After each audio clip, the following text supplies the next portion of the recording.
Yes.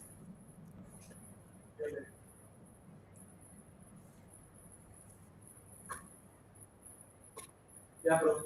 Go ahead. Mitro,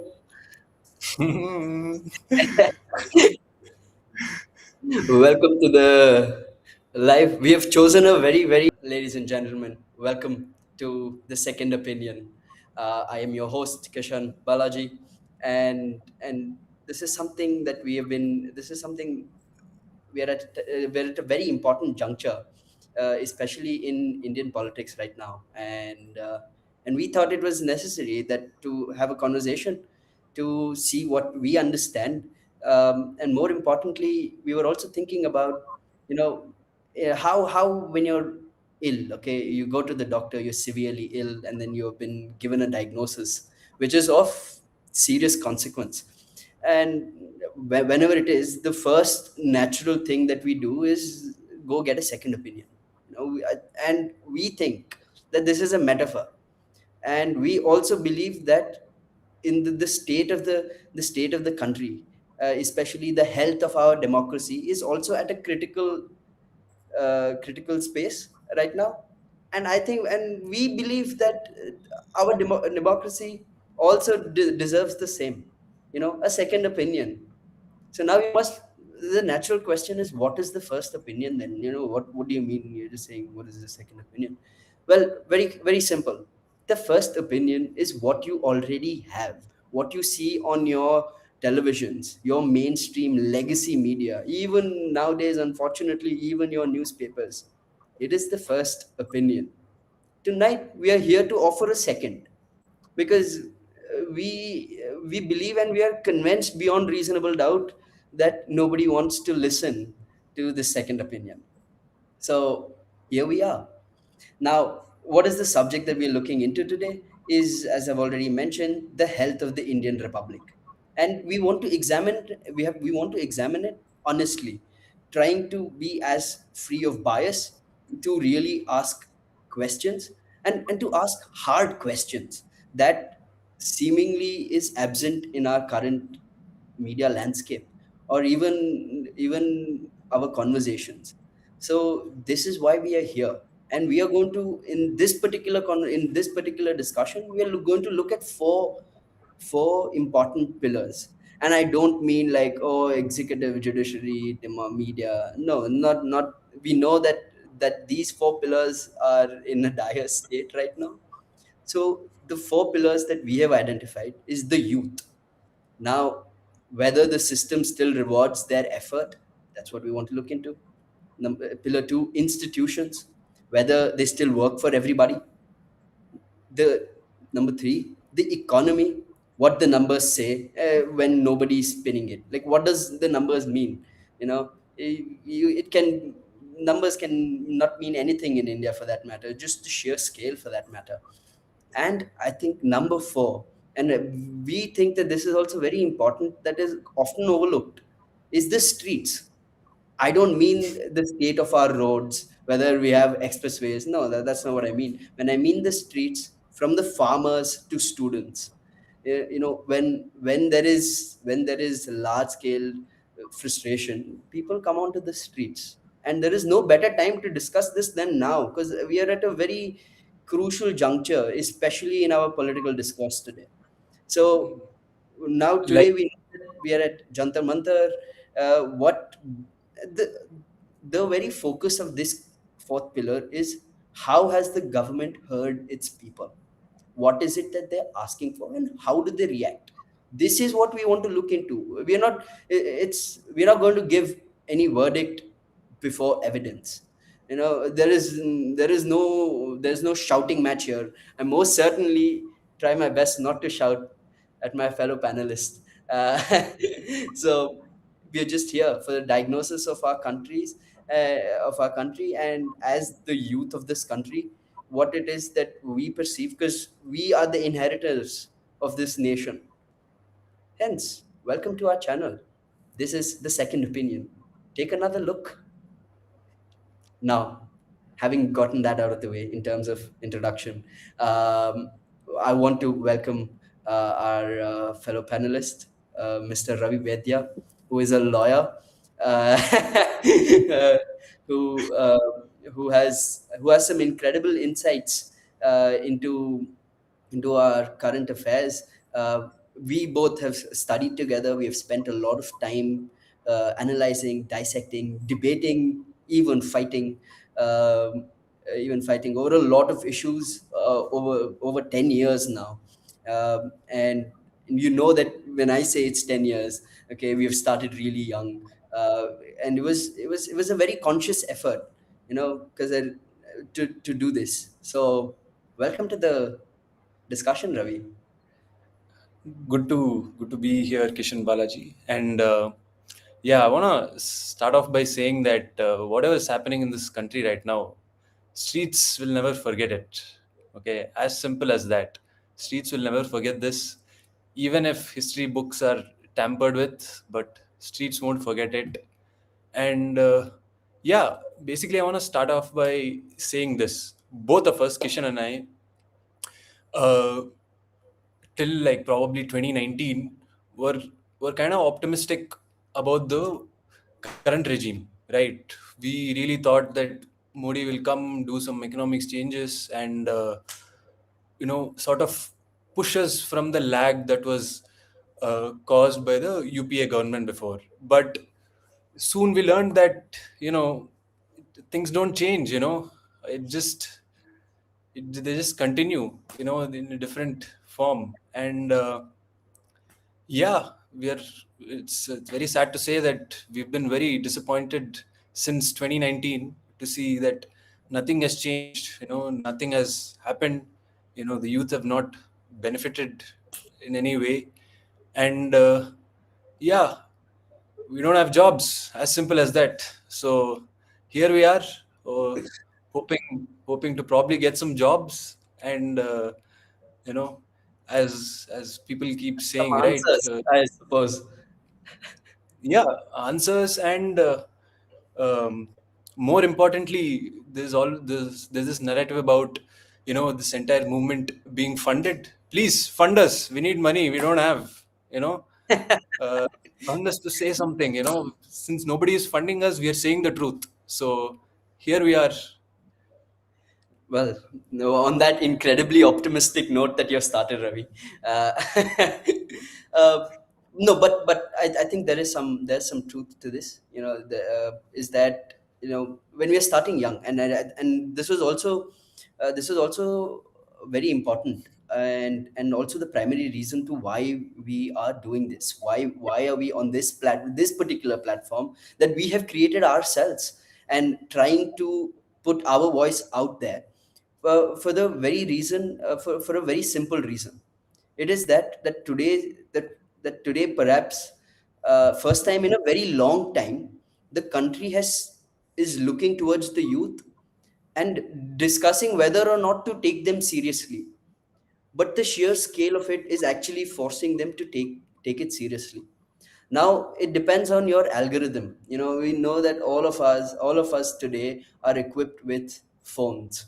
All of us are on social media, and we see a lot of different things. And in the end of the day, we all also acknowledge that it's an algorithm game. Suppose you're on the right side of the spectrum, you're on the left, whatever, it doesn't matter. It takes is to see one reel two times to get that particular narrative on your phone.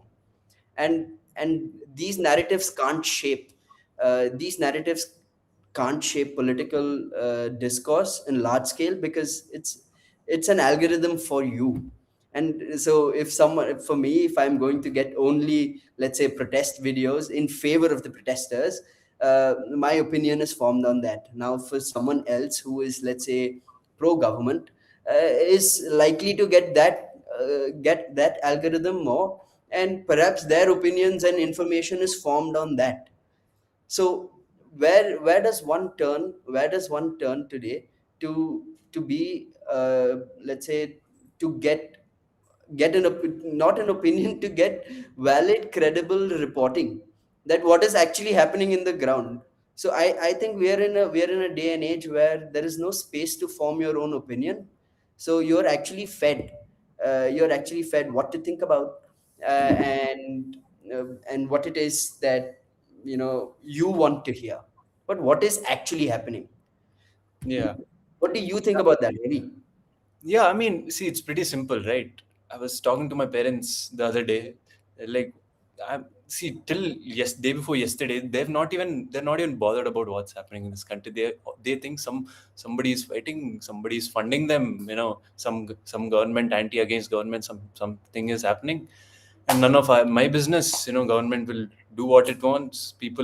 These are just some funded protests for a political agenda. See, and I tried to reason with them, saying, "See, these are actual people, my friends, and we have gone to the protest, and we on the ground we saw this is happening, and uh, yeah, and that is when we got this idea. Hey, our parents have no idea of what's happening. They just believe whatever is being said in the media, and it's a pretty one-dimensional approach to mm, form an opinion, and yeah, hopefully we change some people's thoughts along the way. I mean, it's easier said than done, but yeah, here's to hoping.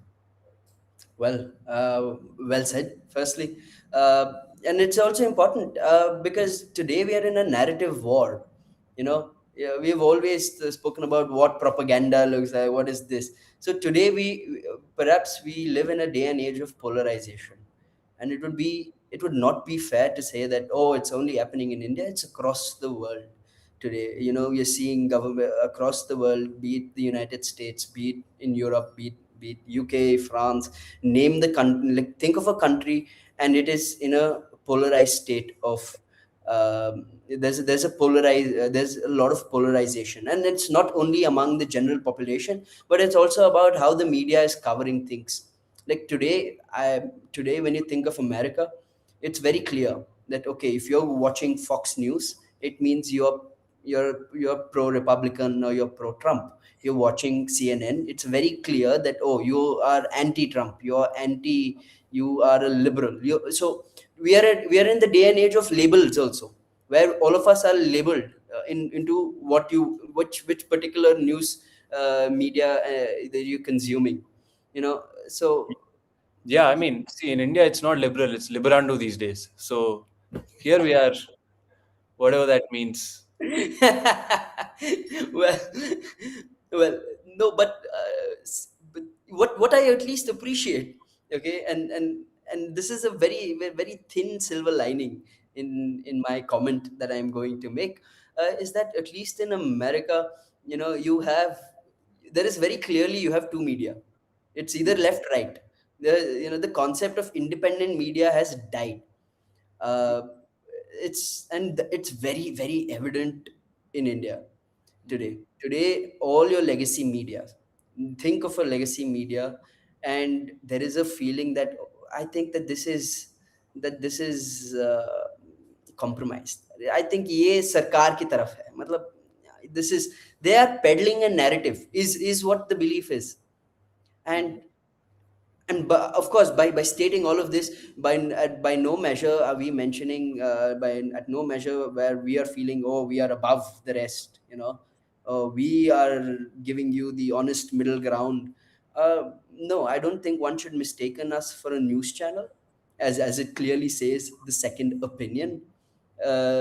Is that we are trying to provide you a perspective of what is happening, and we are trying to ask questions that media is supposed to ask.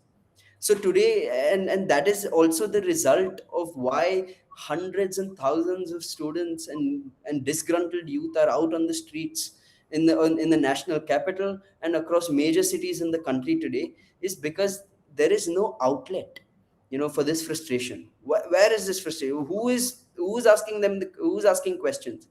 Somehow in all of this, what has happened is that this very very large section, the world's largest young population, somehow finds itself ignored or overlooked.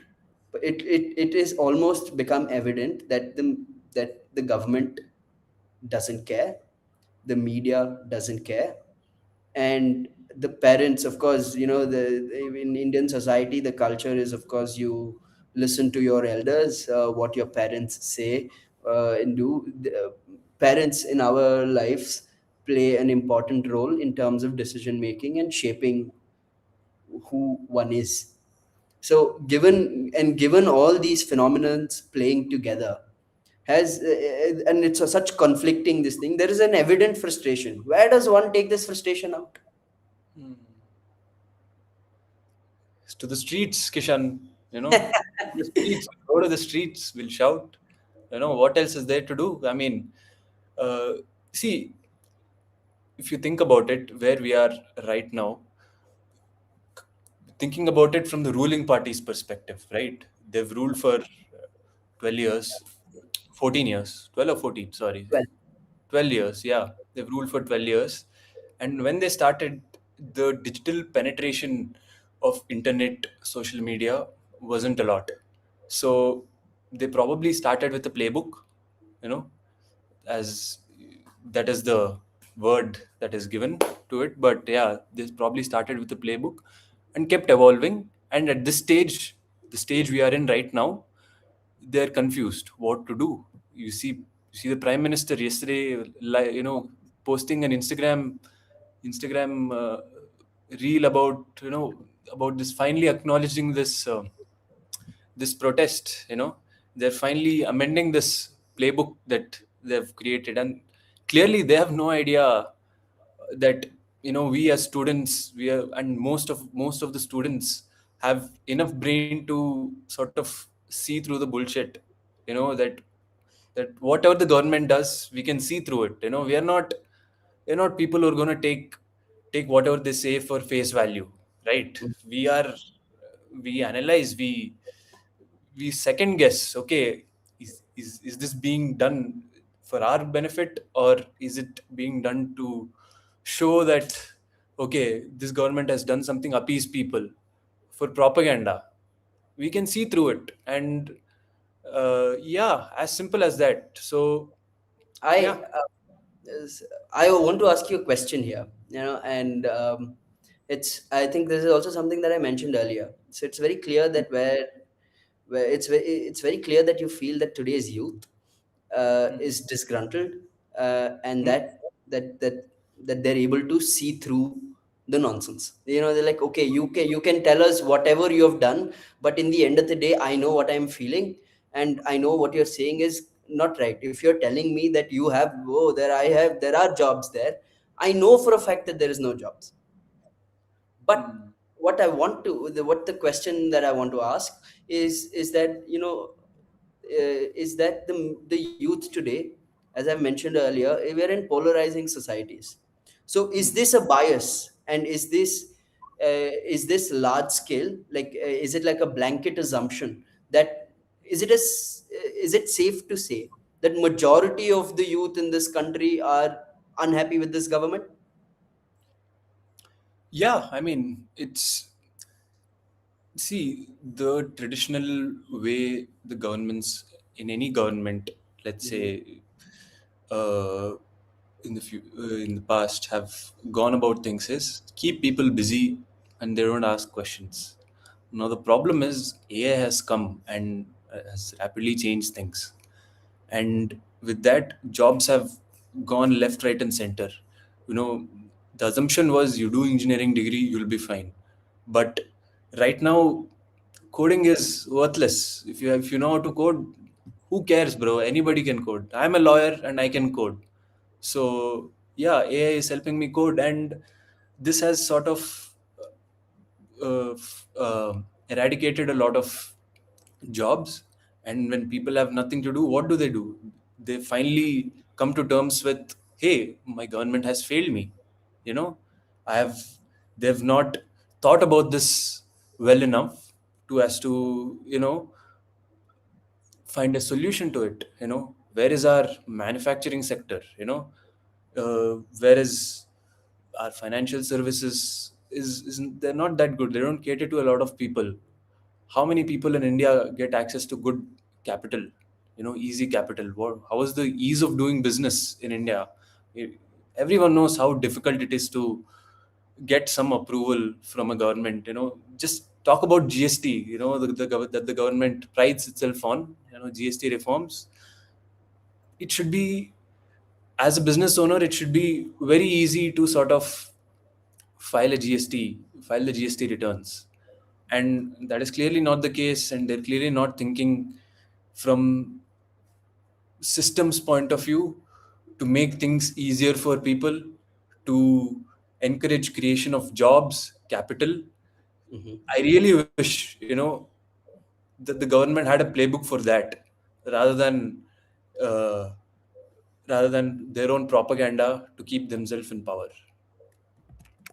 Well, well, of course. So I think, wow. I mean, in terms of whatever you've mentioned right now, it's a broad ranging issues that you mentioned. There are different issues that you mentioned, and I think it's safe to say that we are going to look into all of them in the course of this discussion.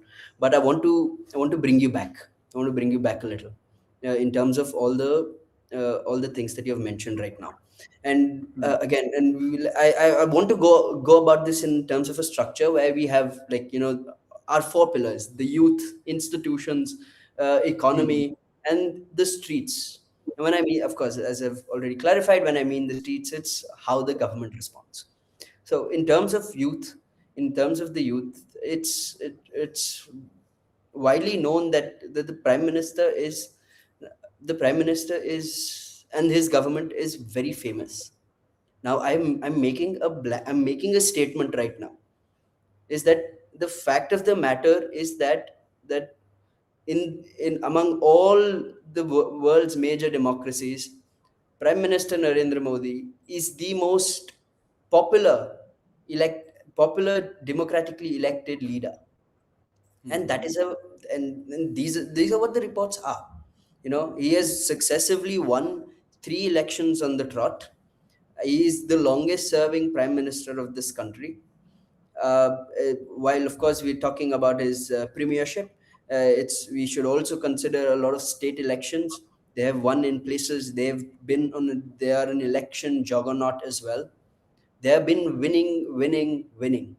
You know, so my question is electoral success reflective of reflective uh, of the work they've done? It's clearly like if they're winning the way they're winning, there must be something they're doing right.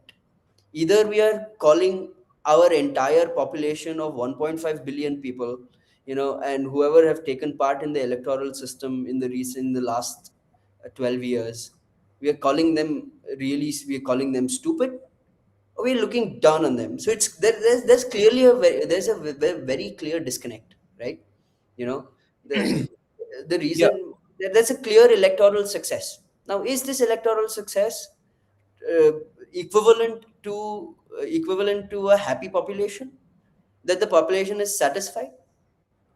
Hmm. Because if like you say, that if like all the troubles that you mentioned of GST, of painful demonetization, we've gone through COVID, it's one thing after another, and this government has weathered it all.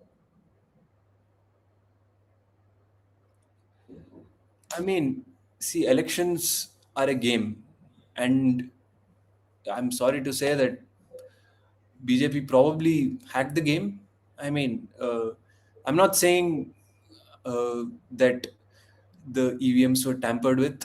I don't know for sure because I've not done the investigation. I can't say that they've been tampered with. But if you just look at pure percentages and vote banks, they clearly have a good grip on what their vote bank is, and they're sure that this is they're going to get their votes, and how do they optimize to win elections. So it's, to me it looks like an algorithm created by that an AI makes, or you can clearly, just like um, how you make investment decisions, you or trade stocks. An algorithm, you can get an algorithm to do it for you. And the same way, if you clearly have all the data points, you can win elections probably. But at the end of the day, it still comes down to the people's opinion. And finally, the youth clearly have an idea about what is going on right now. Probably when Modi came to power in the third term, then the economic conditions were still all right. Okay, uh, AI hadn't really disrupted anything yet. It was just the earlier stages, and the youth and everybody is okay, fine. क्या हो रहा है, ठीक है, मैं reels देखूंगा, मैं movie देखूंगा, मैच देखूंगा और सब ठीक हो जाएगा। और फिर मैं शादी करूंगा, बच्चा पैदा करूंगा और पूरा लाइफ यही तो करना है और जीना है, मेरा पैसा मेरे को आ जाएगा। But right now what is happening is people are not able to get clearly. They're not able to stick to their playbook, what playbook they want, how they want to lead their lives, right? That is being disrupted at a large scale, and people have understood, youth have understood that this government is clearly not bothered about their future. See, if you look at just a few things to talk about. Okay, if you see our Indian GDP, our entire GDP is less than the total market cap of Nvidia, right? Nvidia is just one company. Sure, microchips are running the world, but come on, we as a we are the largest population, and do we not have the means or the talent to do something like an Nvidia, or achieve something so great for our country that finally people start making real capital and, yeah, basically lead comfortable lives, and that is what that is where the government has failed us.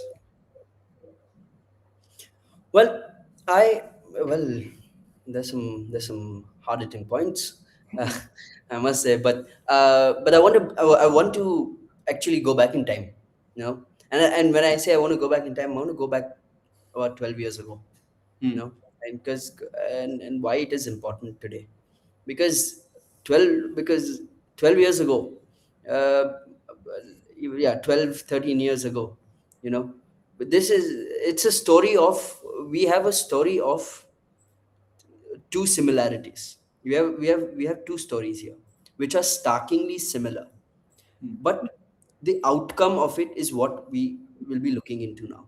And what it is that I'm looking at is, there is a same park, okay, but different governments. What do I mean by same park?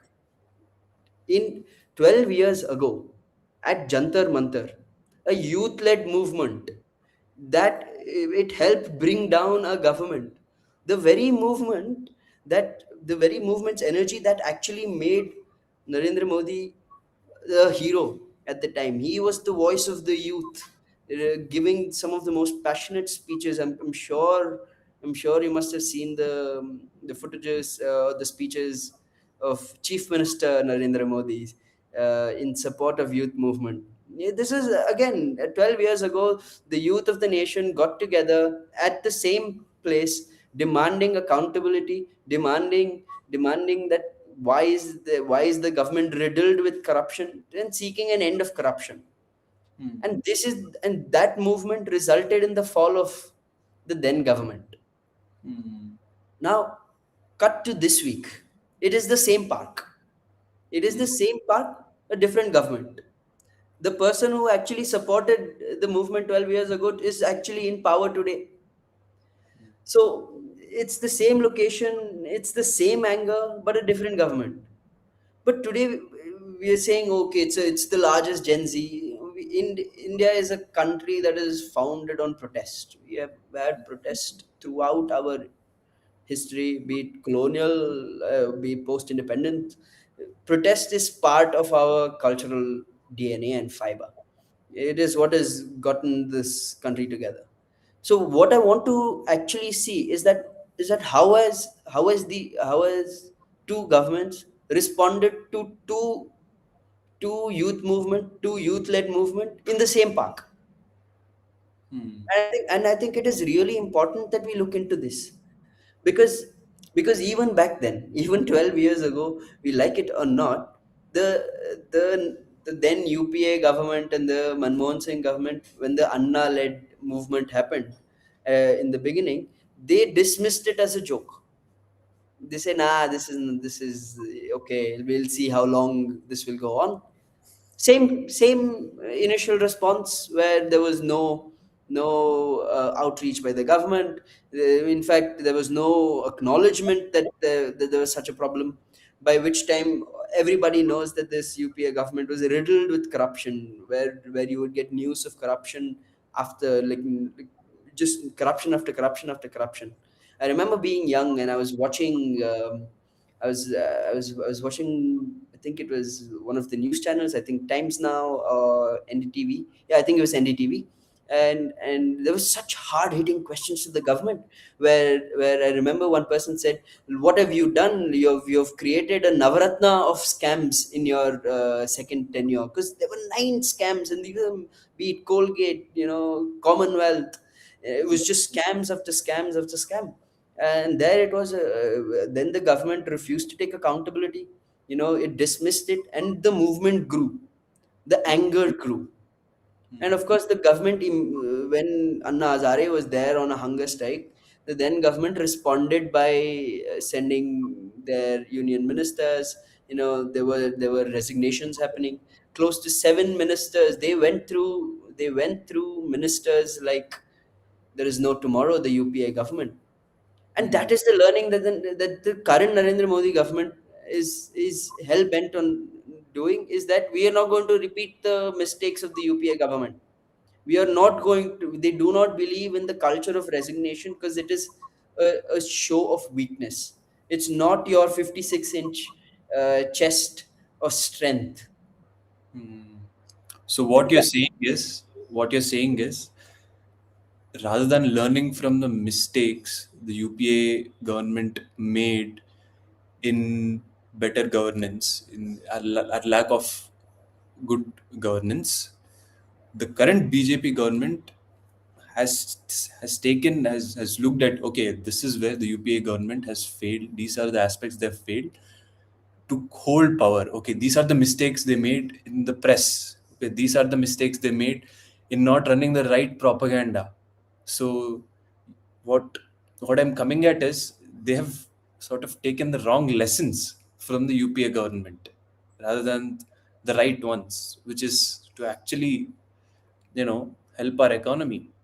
You know, do you get my do you I get the get your point? point. I'm not sure. I'm not sure that I'm in agreement with you 100% on this.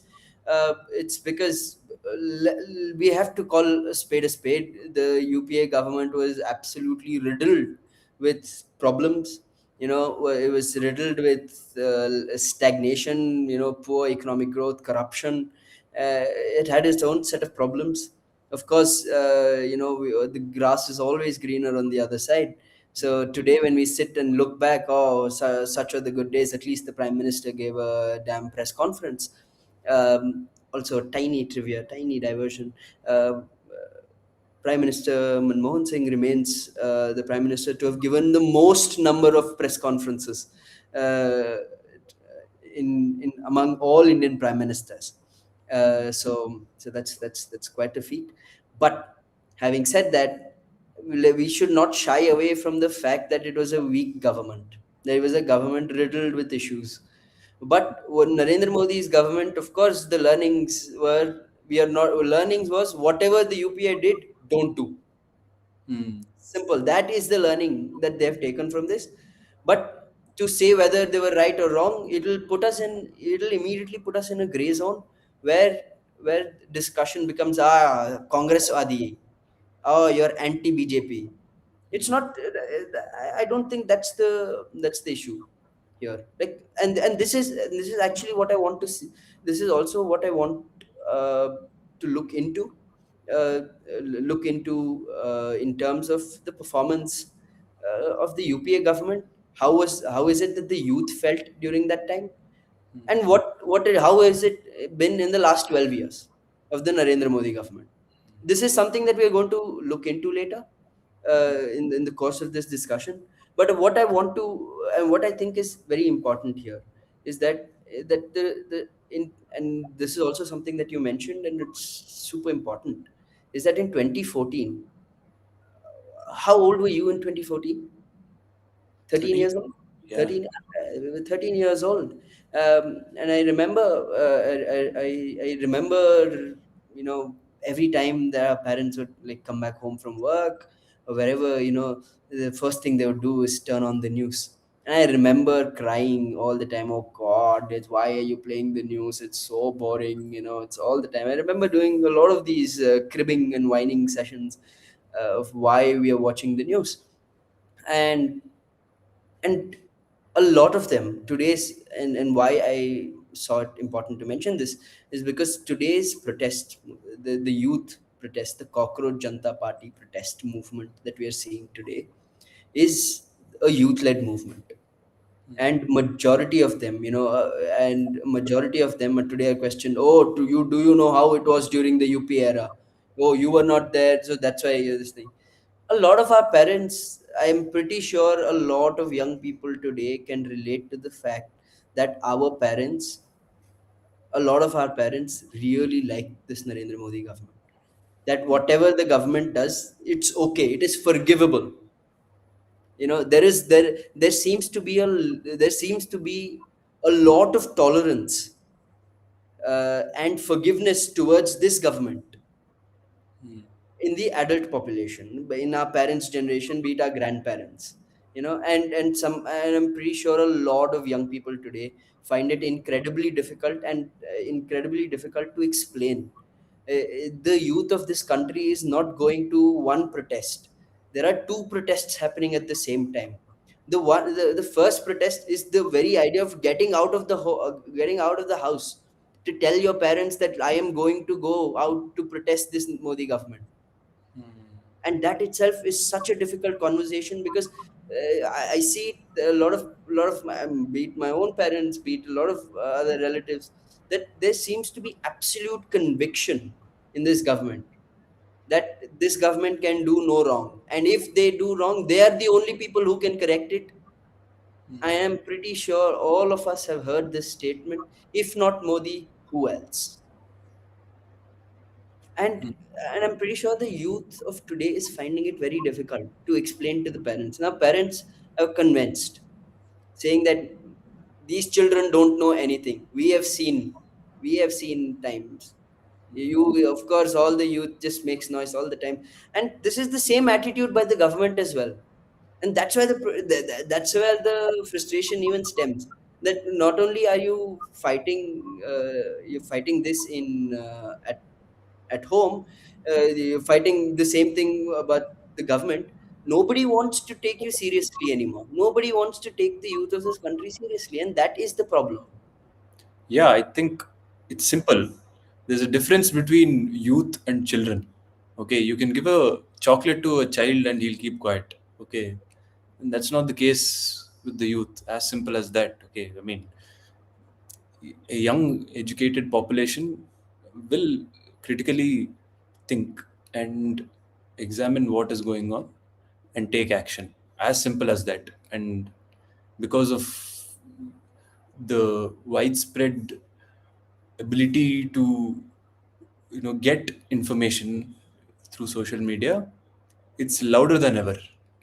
And two Instagram reels by the prime minister aren't gonna make us sit down and ठीक है chocolate दे दिया हम खा के सो जाएंगे और क्या. Well, uh, this is also, I think this is a very important point, and this is what I think that we have to also explain. So I think if towards by the course of this discussion, if we come to an understanding about how it is that we can explain to our parents about why it is that the youth of this country is protesting, and why it is important, and why one must take it seriously, I think we would have really gotten somewhere and achieved something in the course of this discussion. And this is what I think, and this is what I want to share as well, is that is that when I remember 2013 when the election campaigns were happening, the then the then candidate Modi would give speeches, and these are words that are stuck in my head. As a 13-year-old kid is seeing this, and majority of the protesters were 13 or even younger that are protesting today on the streets of the national capital and across major cities in the country. And that when we were like 12 years old, 13 years old, our parents, the Modi wave, it was the Modi wave, Ab ki baar Modi Sarkar. The government has no business doing business. We should stop treating our businessmen, our entrepreneurs as criminals. We should support them. Make in India. It is time for modification. It is the Indian century. Such sensational taglines, and they're stuck in my head as a 14-year-old kid. I remember because this is what was playing on your TV all the time. Your parents were absolutely fed up. Our parents were absolutely fed up with the UPA government that was there for 10 years that they've seen. They're like, this government has not done anything. And what we should also know is that, of course, what we'll do later is look into the economic conditions of why our parents are also very frustrated with Congress to an extent where they don't want to give it another chance at all. So I think what becomes important is that our parents are here, all these kids, yeah, all these kids today who are out on the streets. I'm pretty sure most of their parents must have told them, like, look at this. Oh, Modi is coming. He is the man who is going to develop our, he is the man who is going to change the face of our country.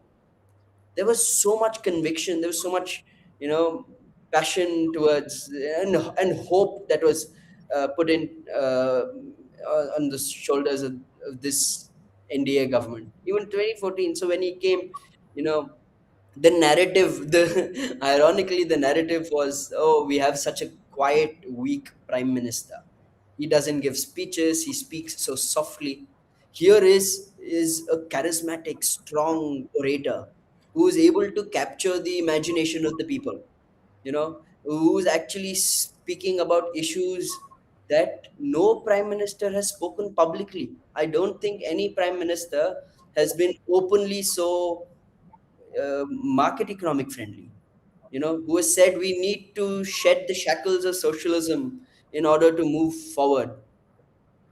Which is also interesting because the last person to have said this was Finance Minister Manmohan Singh in 1992. So, so these are a lot of sensational things that were said. A lot of hope was placed. That okay, this man is going to deliver. He's going to do something. So the first term happened. Of course, a lot of turmoils in the first. You had demonetization. You had Article 370 removed. We had so many of these very contentious issues. But the feeling was, okay, whatever it is, there is an intent, there is an action, and everybody believed that this government needs another chance, in the prospect of policy continuity. 10 years thing. So now that, from 2014, now that we're here 12 years later, the same 13-year-old today is 25 years old, and he's like, wait a minute, you've sold me on all this thing that this is the hope of the nation. Then I am 25, and when I am looking at the current scenario, I'm not happy about it. I'm like, wait a minute, this is not what was promised. This is not the Ache Din. Yeah, please go Mm. on. Yeah. Since you said that, you're not happy with the government, and there's also this, uh, lot of people still think that this protest is just about the neat paper leak. Okay, some of it, some people are, protesting for the neat paper leak, but a lot of people, I believe, are here for much more wider problems that they want the government to address. Okay, now my question to you is, what do you want the government to do? As simple as that. What do you want from your government? Okay, if not two Instagram reels, okay, what do you want the prime minister to actually address and do? Simple, that's what I want to know. It is, I think that today we have had the same prime minister for 12 years. He is the longest serving prime minister. A lot of people, and why what I said earlier becomes important with respect to context here, is that for okay, we have seen him 10 years. Okay, a lot of contentious issues have happened. You've had sporadic protests, but largely he's remained incredibly popular. A lot of people even today have absolute blind faith in the prime minister. No. So what is it that the government can do today? I think today the people have realized that wait a minute, okay, we have given you umpteen number of opportunity, but there is a sense of arrogance. People see the sense of arrogance. The people see the arrogance, and the people see that the government actually doesn't. There's this feeling that the government doesn't care enough. The government's going to do what it is going to do. There's also a sense that okay, if you're not one of the big industrialists that can curry some favor, the very thing that the Modi government promised to eradicate, na khane dunga, na khaunga, na khane dunga, neither will I take a bribe nor let anyone take a bribe, right? So but there is a large sense of feeling, and the disconnect between the population and this thing is very evident, very real, and the evidence of it is in front of us. For the last 1 month, the students, of course, the Cockroach Janta Party movement, has been protesting at Jantar Mantar for close to 30 days today, of which a very eminent, a very prominent scientist, an educationalist, has also sat on a hunger strike that ended last night for 26 days. The longest hunger strike Mahatma Gandhi did was for 21 days. And it took 26 days for the government to even acknowledge that such a thing was happening. And I think, and the demand today is that because this government, there's the culture of being a subservient citizen, where we go, yes sir, no sir, what the government says is the God's truth. And I think that mirror today is broken. That people are like, wait a minute, okay, we've listened to you all these years, we have listened to you, but why is there such widespread anger today? It's like we want you to take accountability. And this, it's been 12 years. There have been 12 protests during this reign, this tenure of the government. There has been zero resignation. That means that this, of course, it was made explicitly clear back in 2016 by Rajnath Singh that this NDA government does not believe in ministerial resignation. Nobody, I don't think that it would come to a point of ministerial resignation if there was accountability. I am sure that today the protest wouldn't be in the state it is. That if the education minister had come forward and spoken to the people, what is it that the students are asking today? What is it the youth is asking? Sir, please come and speak to us. Not we are real. Have a conversation. Like I can't. It's as good as me sitting in front of a wall and speaking. It's very important that there's a conversation that happens. There's a minimum decency or respect is felt by the population that okay, this government still cares. Putting two reels is not even window dressing. It's not even a band-aid. It is in fact salt on your wound. And so what will I want the government to do today? For one speak. They spent the last 10 years accusing the previous UPA government of being silent. I remember this very famous Manmohan Singh, silent Manmohan Singh, you know, the man who doesn't speak. Well, who's quiet today? So that's okay, if it is economic trouble, okay, yes, the economy is bad, the jobs are bad. Don't come and lie to me that everything is all right. It is Hmm. not. People Yeah. are not fools. Hmm. And asking, and I think it's also another frustration where it's stemming from is the playbook of deny, label, deny, label, and wait. If there is a problem, you deny the problem. You're not going to acknowledge the problem at all. Okay. If the problem, if the if suppose you raising the voice continues on, you're labeled. You're discredited immediately. You're discredited. Ah, no, he's anti-national element. He has funding from somewhere. He is politically motivated. It doesn't make sense. People see, being at protests. So many of our friends are at protests. Some of our friends are lawyers. They are officers of the court. Then to brand them as anti-national is, I find it funny. It's But people are like, wait a minute, what? I just came from work and I joined this protest, and you're telling me I'm getting funding. Man, my parents don't fund me. My salary is not good enough. What are you talking about? Yeah. I agree with that, Kishan. And I'll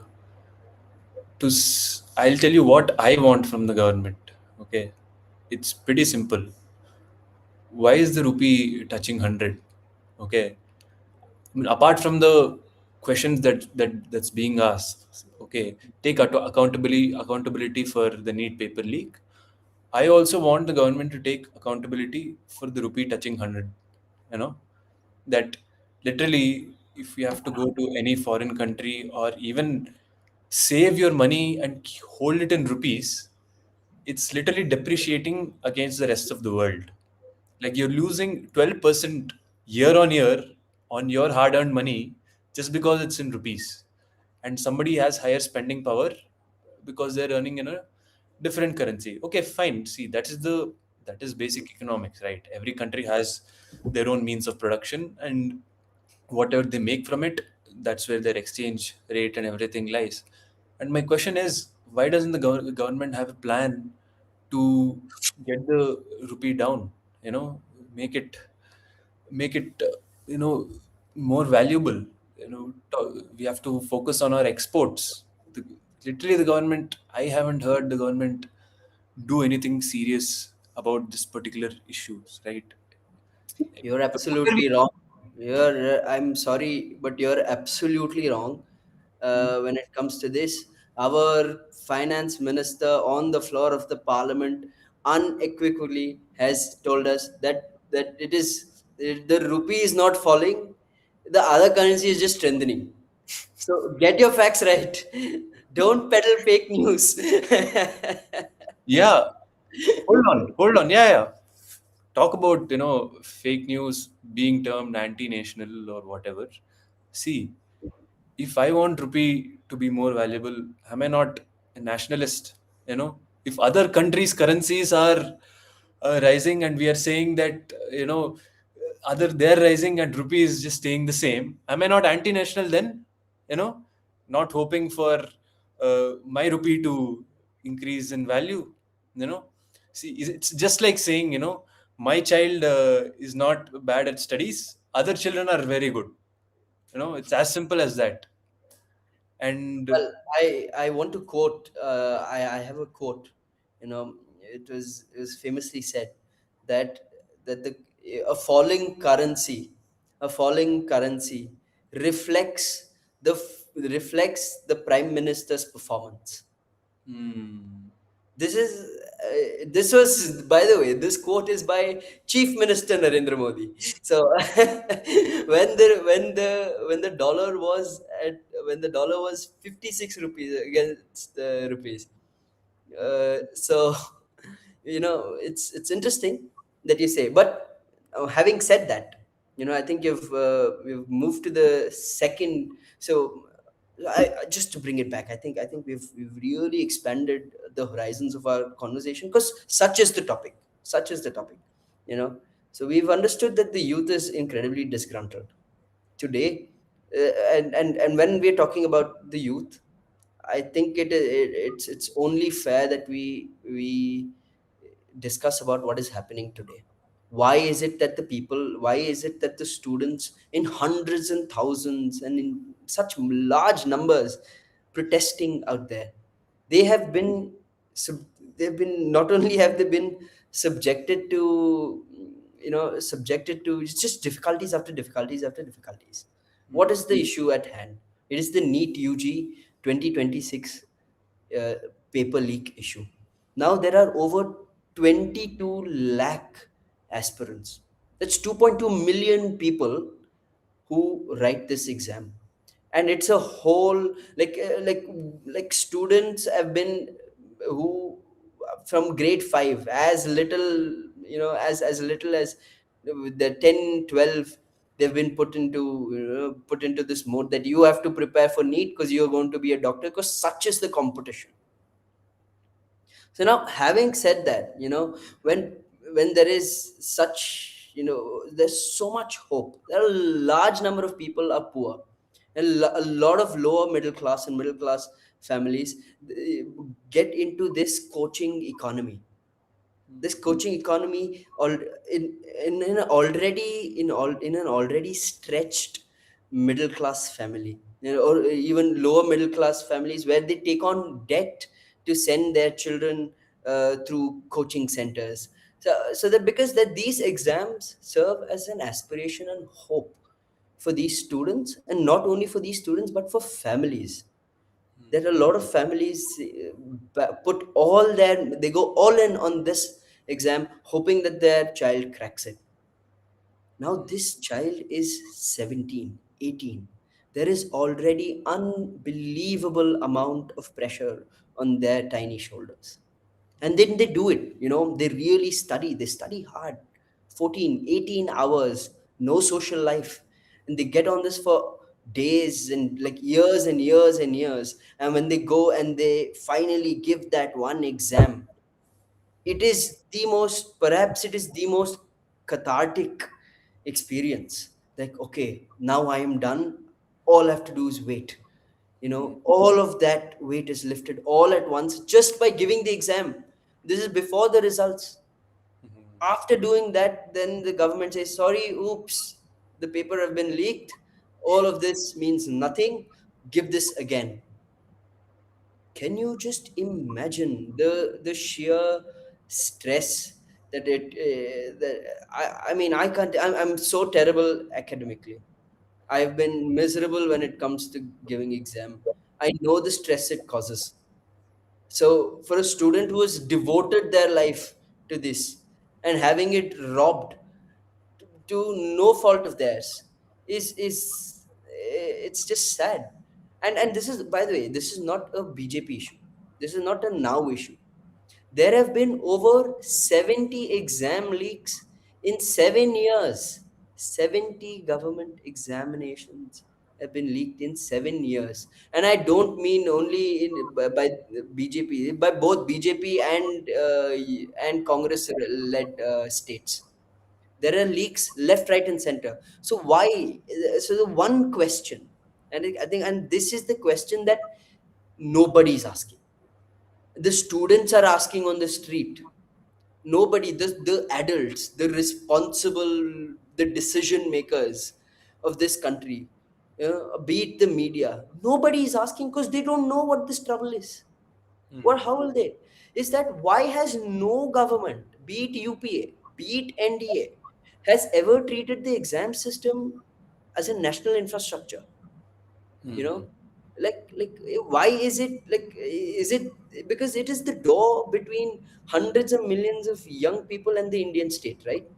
Like, a government is telling you, I study for this is an opportunity for you to better your future. You are the future of our country. Today, if there are 22, if there are 22 lakh students turning up for NEET, what does that mean?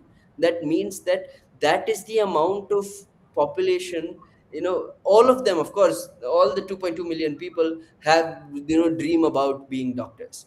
Although you have only 150,000 seats today available for this, 150,000 seats available, and only they get to go on to study.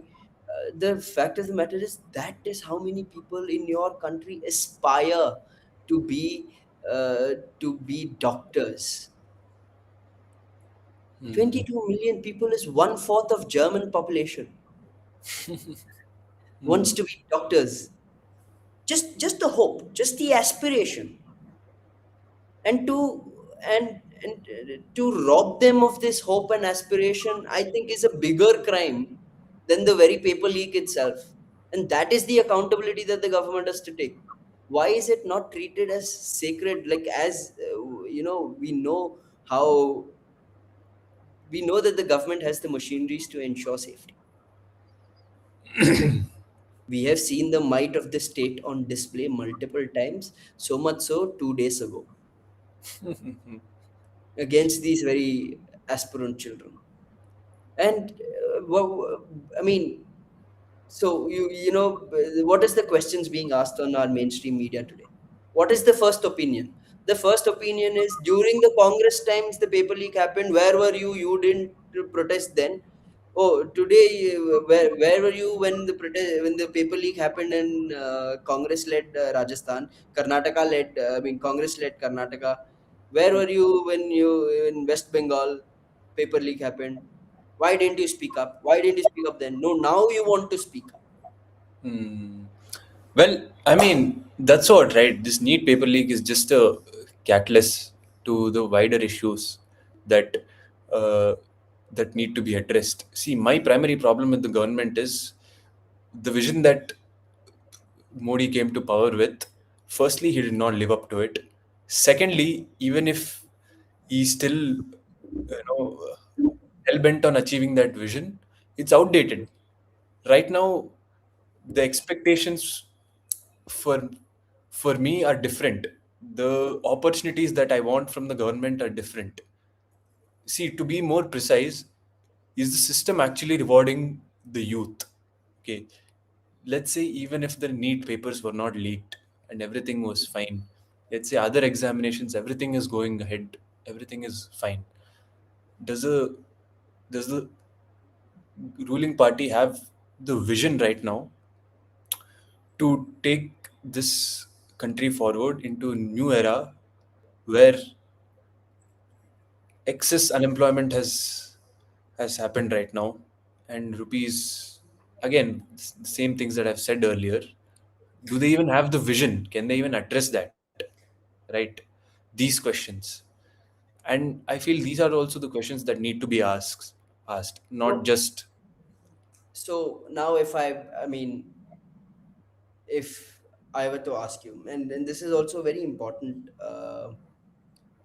thing that you have mentioned here, because is the government equipped to envision the next 25 years in such a rapidly transforming and changing uh, society?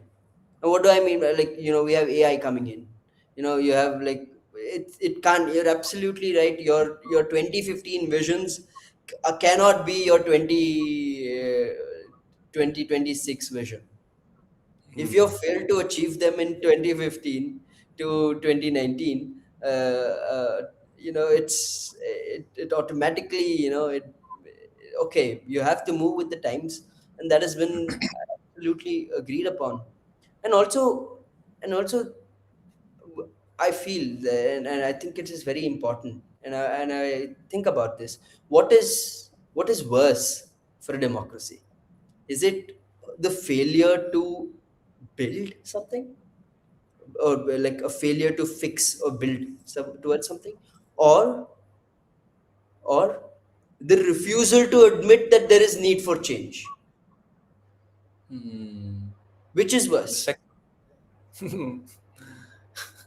The second one is, so you're refusing that, okay, that everything you is fine, nothing needs to be changed, Changasi. whatever. Ah, Changasi, yes.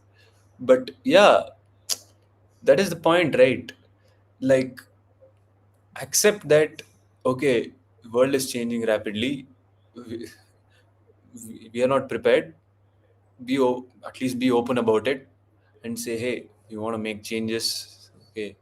And I honestly believe the people who are ruling the party, even, okay, they may be doing whatever they want to keep themselves in power, their propaganda, whatever. Be that as it may, okay. I feel they don't even have any idea of what is possible in the world right now with the amount of technological advancements. And with just, I just want the government to enable enable growth, right? Not hamper it. Not not even, give me a government job. I don't even want that. Just enable growth is all I'm asking for. As What simple does as that. enabling growth mean for you? For me, it means that I have the equal or similar opportunity as somebody in the Silicon Valley in San Francisco to build something. I I want the equal opportunity to set up a big factory just like what they're doing in China, Bangladesh, Vietnam. Of course, they have their own issues. Okay, I'm not even talking about them, but just give me the opportunity, right? I'll do the hard work. I'll get shit done. Okay, but don't get rid of all the red tape that is preventing me from doing this. See, why is it that every small thing right now we have to import from China? This simple question the government has not been able to properly address for the last 14 years. This is what their promise was when they came to power, right? And that has not happened.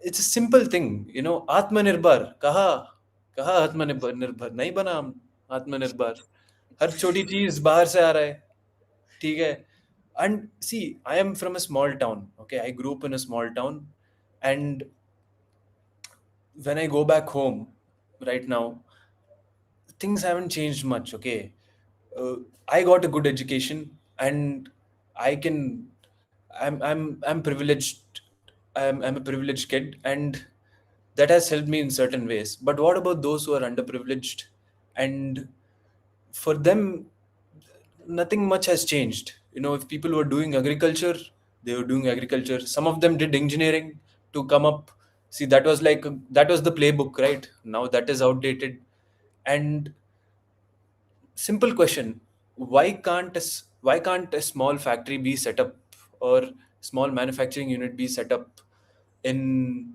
any small town as easily as let's say they're doing in China right why is that not happening these are the questions that I have you know just so see it's why again it comes back to the same point if this was as easy to do if it was easy to set up a factory or any business or an AI company to serve the West, whatnot, then a rupee will eventually come up. It's not a, it's not that other economies are going up, right? They're going up because rupee is going, rupee's value has depreciated because we are exporting more than I mean, we are importing more than we export. It's as simple as that, and how do we, and if we export more than if we, if we get our exports correct, right? Uh, if we stop importing goods from China and other countries, then we can actually see some change and actually become wealthy as a nation, right? And that is my nationalism. That is the nationalism that I want. That I want to compete with other countries and make sure that India goes above them. As simple as that. See, we are the largest country with just population 1.7 billion people, right? And still, we're not getting the opportunities that we need to to achieve whatever No, we are capable of. but I think this is also, and I think we are also in a day and age today where uh, where and this is a comparison that we've drawn here at the second opinion, is that what we're seeing across the world. We know that this technological advancement, in the day and age of AI, what I think what we know is that around the world there are employment difficulties. You take America, you take the West, for example. You take the West. There is a lot of polarization, and what I mean by the polarization stems from poor economic uh, outcomes. Is that there are lack of jobs everywhere. That's why people need a reason to turn on somebody. So that there's a lot of conversation about immigration, whether it's good or bad, whether it's stealing native jobs. A lot of conversations happening, like anti-immigration sentiment, all of this. But there is also a sentiment today, and I think this is something that every media channel, or everybody is missing, is that our parents' generation, you know, when like have really seen bad days in India, when like they've actually seen, okay, like lack of roads, like lack of public infrastructure, lack of electricity, or be it lack of internet, be it a lack of anything for that matter. Our parents have seen the socialist era. They've seen pre 1991, they've seen post 1991, all of that. But I think what one forgets, and I think, and why that this government is not equipped to handle this current new generation unless and until some radical actions are taken. And I don't mean the BJP alone. I mean all political parties.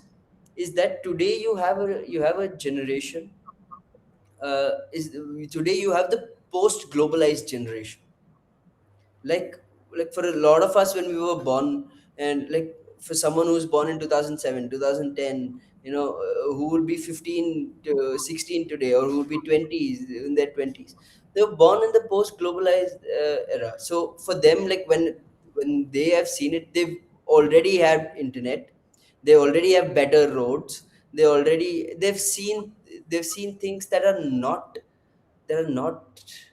like the difficulties that our parents saw, lack of electricity for that matter. And I and please note that this is like, my reference is of course to the large urban population, of course. Because we know that situation remains the same, or maybe a little better than what it was in a lot of rural areas in India. So today you have a generation that is so informed. You have the globalized citizens. This is the first batch of globalized citizens that you have. So when a 25-year-old today is holding phone and has the world's the cheapest and fastest internet in India, we have close to 800 million people using internet in India today. So they are in, so you they're already, they see what it is that's happening around the world. What is a better infrastructure? So what is it like? Okay, so there is a demand for better. Our parents demanded for electricity, water, and roads. This So, generation is going to demand the next step because they've already gotten it. So when my government, or any government that comes and tells me that I am going to build better roads, I am going to give you trains, the Gen Z will say, hey, wait a minute, I have it. And they're not even ready for Gen Alpha, which is completely the social media, this thing. And the coming generation is will be an AI generation. So I think that it's not about, oh, the leaders of today. No, we would also like all the young leaders today. There needs to be large scale young mobilization, which is happening in India and which is actually happening around the world. We saw it in Nepal, you saw it in Bangladesh. You saw it in Sri Lanka. These are Gen Z movements. And today, India, I think it is safe to say India's Gen Z moment has arrived. For the first time in 12 years, the Modi government has, is perhaps this is his biggest protest after the farm protest where they conceded eventually, which was a rare display. But this is perhaps the largest. This is even larger than they expected. They did not expect it to go on for 30 days and counting. And because they've set such a template now that they're not going to go back on it, which is also their own undoing today. So I think the real issue at hand is that the government and following successive governments that come need to be equipped with the aspirations and the needs of the current generation. It can no longer, like, maybe for example, like for when the BJP goes out there and says, when the BJP goes out and protests, or says that, you know, let's say on polarizing issues such as religion, or saying that we will give you freebies, you know, today's today's youth wants more than that. They're able to see through this. What will the issue of Hindu Muslim divisive politics, as an example, of course, is that, okay, the youth is like, okay, fine, you want me to hate this person, I hate him. I am still unemployed hating him. I have done what you've asked. No, but what more? You can't stop here. And I think this is what is important that we're looking at. And then I think we've also spent a lot of time discussing, you know, the big government disease. In India, we love big governments. And this is what, because this is the culture that we've cultivated, where for anything and everything we look at our government for answers. You are our mother and father, please help us. You give us, you tell us what to do. That is, it's difficult in this day and age, because, I want to quote, a journalist, where he had written once that the Indian state does too much of what it shouldn't and too little of what it should. And I think this is what is the crux of the issue. Well, like, if we were to sit here and discuss, we will keep discussing and discussing about everything that is wrong. We can have a large panel, and it can always shift about what about race, what about that time, what about this time. And I think the only what about that should matter is what about tomorrow. That is what it is all about. Okay. And I want to, of course, we've done a little bit of research, and it's very important that we come back to the pillars that we have discussed. So in the four pillars that we said, the youth, the institutions, and the economy, we have covered them all three largely. I think, even if you have not gone into great depth or nuances, or particularly numbers, we have put out a clear, overarching, existing opinion. While I, I would not like to say we are representative of all youth, but this is our opinion. This is our belief that this is the prevailing sentiment. So, having covered all three, we go to the fourth one, and this is the most, I would say, the most important one, given how relevant it is for today as we speak. The streets. How has government listened to its people? Of course, we have discussed on great length about how we want the government to listen. What we want from the government, what it is. You know, now we go to the streets, and this is a and I'm going to read what we have uh, right now, and this is and it's important to understand, and it's a comparison with context. Now, to start with, the UPA. Now to start with, during the UPA era, there were of course a lot of scandals, a lot of protests. The UPA is like when Anna Hazare, as we've also discussed earlier, when Anna Hazare put out his thing, the government, of course, sent ministers to the protest place to hold discussion. The entire parliament, including the opposition, then leader of opposition, Sushma Swaraj, the speaker of the house, and of course the prime minister himself, the entire house in consensus had appealed to Anna Hazare to end his fast and end this protest and assured parliamentary discussion and policy making in parliament.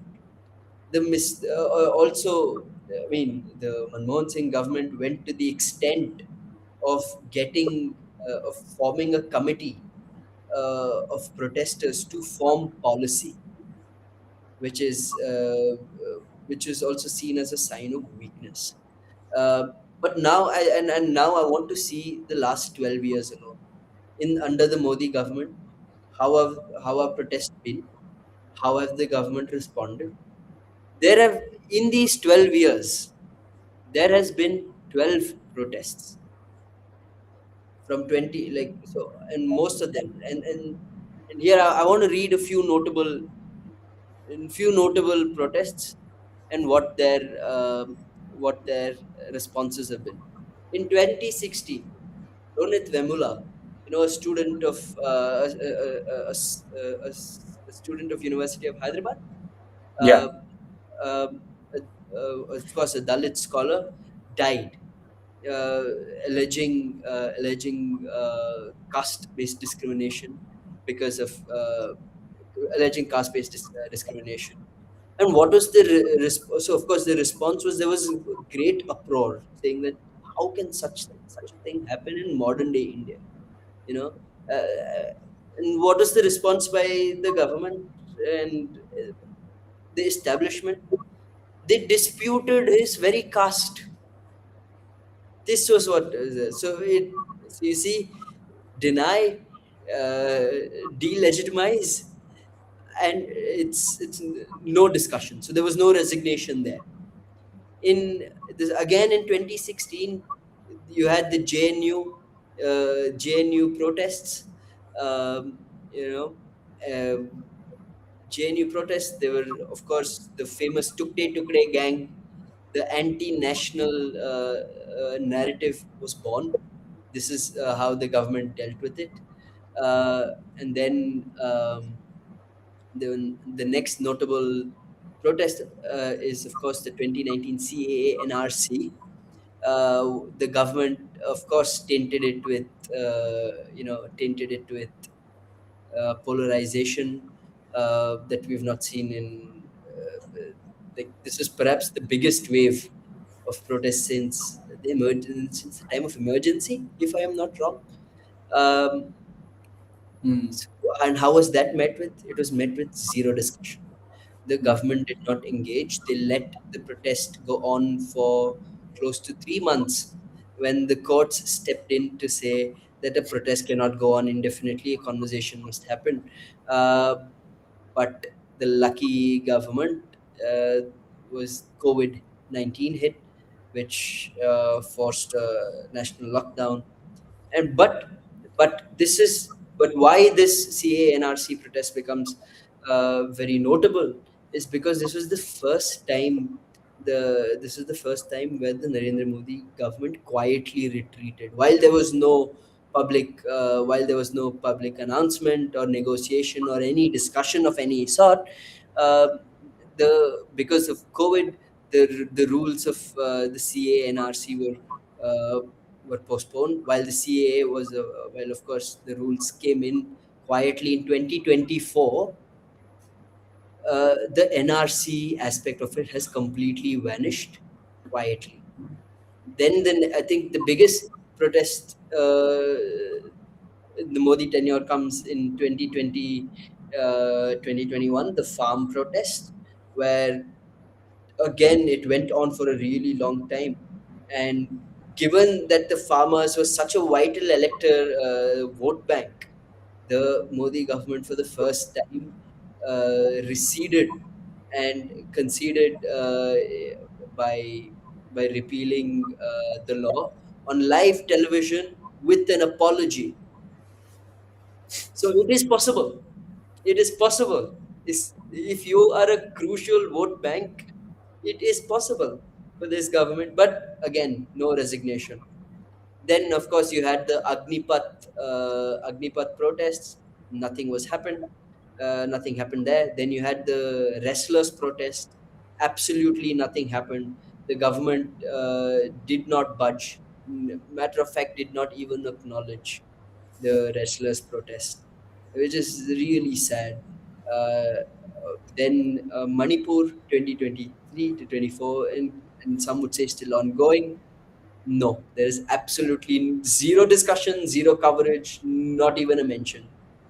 And Ladakh in 2025 had happened. Again, what did that lead to? It led to the detention of Sonam Wangchuk for for close to 6 months under the UAPA Act, only to be released in March, where he and back in June he ended up in Jantar Mantar for the current protest of the Cockroach Janta Party, where he was on a hunger fast, a hunger strike for 26 days. And after such large scale protests and clear show of brute force and crackdown by the state, the government has finally buckled to the pressure to have conversation now. This Hmm. is the these are the notable protests that have happened this time. And this is how the government has responded: deny, label, contain, exhaust, concede. These, I would say, these are the five stages. What do you mean by contain? You contain it with barricades. We have seen it now. You contain the protest, make sure it doesn't spread, become too large, discredit it entirely, and out and outweight the the protest. You can always outweigh exhaust the protest, and if it still doesn't happen, then and then only does the Modi government come to the fifth stage of conceding, and conceding in a manner where it doesn't completely dent their image. Hmm. So this So is you're yeah. so you're basically saying this is the playbook, This essentially. is this is the current government's current playbook. For the Hmm. first time, we have had the prime minister put two reels in response. He believes that this is the best way to connect with the youth. Well, the youth very clearly, very loudly, and in fact, as close as to Parliament, has been saying, "You come out, speak to us." Hmm. So that's where we are at today, and this is, so the question is that, I mean, so the thing is that the streets don't forget. The streets really don't forget, especially today in the large scale mobilization. And for what? The students today are asking for accountability. We are here asking for accountability. And more than accountability, we are also asking that at least the question be asked, at least the hard question be asked to this government. The opposition, we know that Parliament is not functioning like it should. The opposition's not doing the job as it should. So it's sad, In but a way, the opposition and the ruling party both lack the vision, I would say, to are actually, outdated. yeah. You cannot be that the youth icon of this nation. And as the prime minister said on the floor, on the stairs of the Parliament day before, that it can't be a 56-year-old young man. Hmm. That's true. I mean, okay, I would See, the point of this particular live session was simple, to give us a second opinion. But over the course of this session, my appeal is very simple. Okay, the government and the opposition does not have the vision to actually run this country in this age, in this day and age. So we need people, we need the youth who have the vision, who can comprehend what is happening out in the world, to actually come into politics and be the change, right? Put forward the vision and work on it. As simple as that, right? So, yeah, that is my appeal, I would say, to whoever is watching, apart from our producer. And Well, no, but no, you'll be surprised people are actually watching, and we have a few questions, oh, that have been asked, you know, uh, and the thing is that, look, the NTA, the National Testing Agency, its papers have been leaked umpteen number of times. As mentioned, in the last 7 years, 70 times papers have been leaked. The question is, how does UPSC pull it off? hmm, Why isn't that there are any leaks in the UPSC? that's a good question, actually. I have It's a not thought really about good question. It's something that we will think about and we'll get back. But it's a really good question. Um, but now that what other question do it. we have? Is it possible? Is it possible that maybe there were UPSC leaks as well, and we just don't know, or they've hidden it better? But It's this is no space for conspiracy theories, uh, or you know, uh, yeah, this thing. So we go on what is there. We go on what's there. We also have another question. Since you talk about India's big government, is the recurring controversy around NTA evidence that India needs fewer executive agencies and more constitutionally independent institutions like the UPSC? I okay. also want to add one more to this. Hmm. Is there faith in the idea of constitutionally independent institutions anymore? I think I know what you're talking about. I think this starts with the letter J, and we seem to have forgotten about the judiciary, who's considered to be constitutionally independent. But lately, the themes have been quite the contrary, I would say. My friend, that's well, for anyone watching, please do join us tomorrow. We have a special focus on judiciary because it's a whole different Pandora's box because there is so much nuances, there is so much detail that one needs to consider when it comes to judiciary. But keeping the judiciary aside, keeping Hmm. it an entire wing, constitutionally independent institutions. Let's take the Election Commission of India, for Okay. example.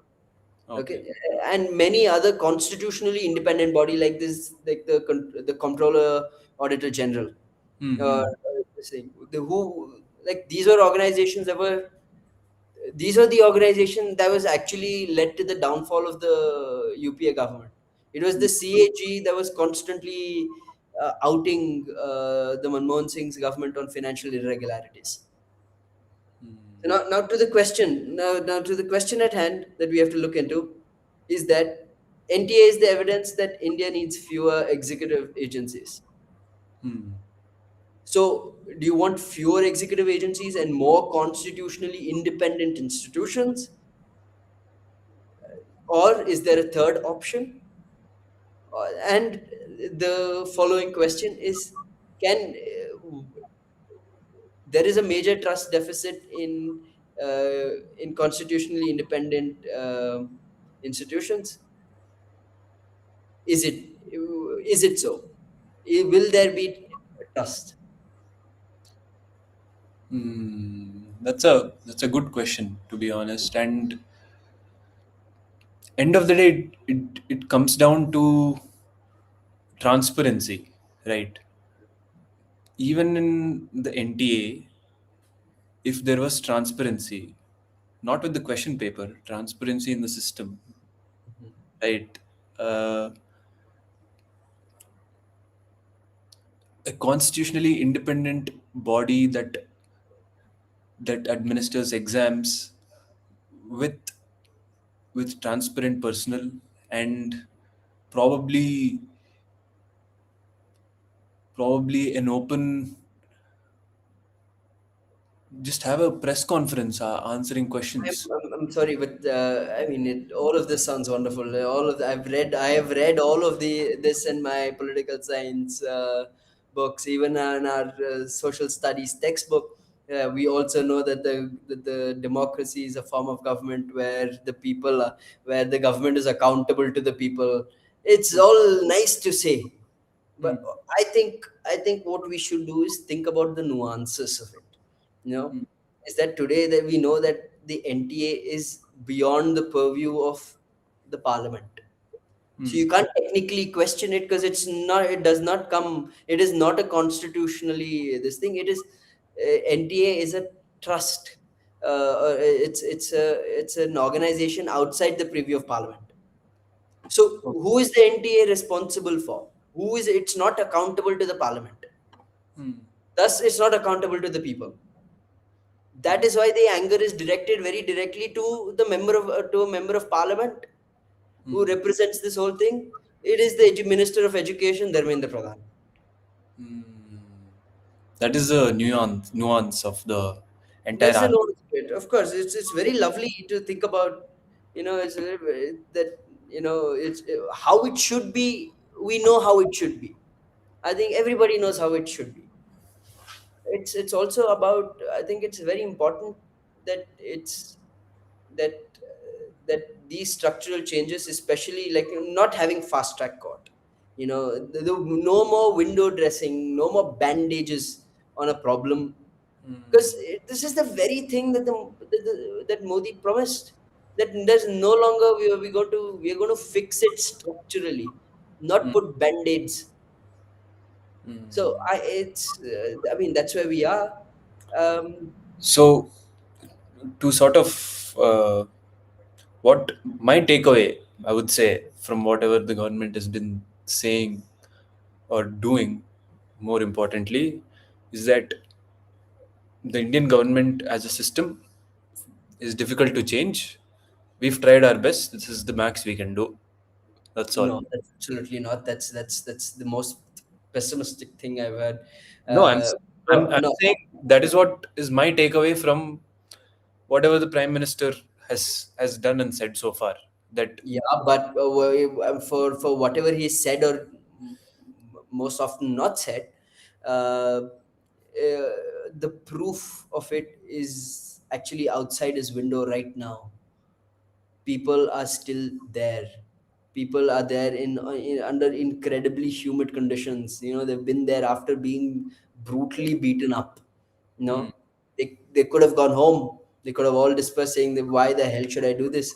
Most of them perhaps is not even giving an exam, but they're there for the demand of accountability, because a large number of people today are frustrated, and they believe that, and they fight hope, that you fight for that hope. So the mm, hope is that there is structural reforms, which is being demanded right now, in terms of that this never happens. The prime minister can come on and record saying that we will give the strictest punishment possible for perpetrators of paper leak. But the mm, fact of the matter is that the prime minister said the exact same thing 2 years ago on the floor of the parliament. mm. Yeah. So it's it's it's it's so no change then. This is not a new thing. This is the third or fourth time it's the prime minister has used the same statement against us, because the belief is that people have goldfish memory. Mm. Unfortunately, that's not the truth. uh, I'm just looking if we have any more questions. Of course, we have a few comments coming in, saying Dharmendra Pradhan istifa though. Mm. Mm. वही है ना, अगर वो इस्तीफा दे भी देगा ना, कोई और दल्ला के बैठेगा. Well, apologies for that. But yeah, no. I agree. I completely agree with that. That okay, it doesn't. Akhilesh Yadav actually said this outside on the stairs of Parliament in the evening today. Hmm. He's like, he's told them like, what is the ज्यादा से ज्यादा क्या हो जाएगा? मंत्री का इस्तीफा ही तो मांग रहे हैं, अब दे दो इस्तीफा, और Hmm. in 2 days you rejoin. What can the opposition possibly do? You resign today, okay, and tomorrow you come back as the minister. What can the opposition possibly do? Hmm. But today you give, but you giving that resignation today itself is that step, that one step, because it breaks the arrogance that they're above the people's sentiment, that the people, that that they are not accountable to the people. And I think that is what is more important. And more importantly, where we are failing as a society is that the last 10, 12 years we have had a media that is completely cozied up to power, and people see it. And why is it that journalists of mainstream media, when they are covering from ground zero, being heckled, being bullied by protesters, is because we absolutely don't condone it. It is regrettable that ground reporters who have no say in the matter, who are sent there to do their job, are being heckled. It's uh, understandable frustration of the people. Is that because you've not what today you turn on the media, be it NDTV, India Today, any mainstream media? What is it? The questions that are being asked is the intentions of the protester. Where are the protesters coming from? Why are they asking? Why are they protesting a certain way? Why are they doing this? Why is the opposition? Why you're politicizing it? The opposition is stepping in. The only question that has not been asked, and believe me, I chronically watch news, and I chronically watch news not to buy the narratives that they're peddling. Is to really know what it is. You need to know what is happening. You need to know the pulse, at least, because watching this news channel gives you an insight into what it is that the government is thinking. Hmm. You're looking at the government. You're not looking to inform yourself and not for the news. No, it's to see what it is the government is thinking. And the government also knows that the young people are not watching this, and you know that it's the adults, it's the parents that are watching it. So some of the most inflammatory things have been said on open air, so that can, I'm sure, qualify as hate speech as well. Hmm. So while people are frustrated, while people say hell with mainstream media, we're not going to watch it, I say it becomes even more important to watch it because it gives you an insight into what the government is thinking. And the government thinks that this is a joke. And the BJP spokesperson on every channel has said that 99.5% of these protesters are anti-national elements. They are not even students. They just they're politically motivated.